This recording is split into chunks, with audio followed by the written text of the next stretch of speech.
Mga balay kalingawan o mga lodging house sa Cagayan de Oro City. Gi-inspeksyon sa mga personay sa Regulatory Compliance Board, CSWD ug kapulisan aron masiguro nga walay menor de edad nga makasulod sa maong mga patigayon. Ang detalye sa report ni James Paulo Yap.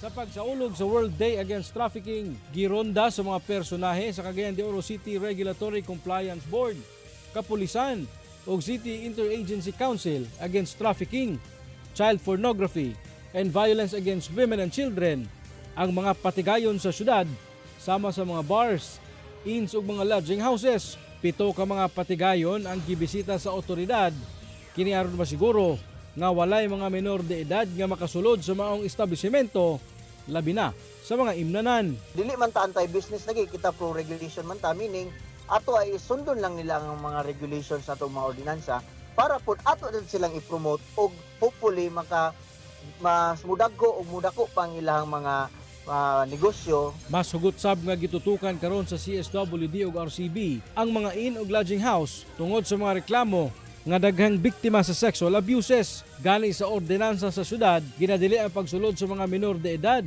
nga batang lalaki ug babae kun dili kauban ang ilang kabanay. Mangayo gyud gihapon ID, mangutana gyud og ayo kay sipako niya og naay mga cases of rape or trafficking nga mahitabo sa ilang mga establishment, sila ra man gihapon ang maigo no sa atong balaod. Hinuon sumala sa RCB nga wala man kuno sila nakita nga mga malapason nga mga establishmento sa ilang pagbisita. Ako si James Paulo Yap, 1 Mindanao.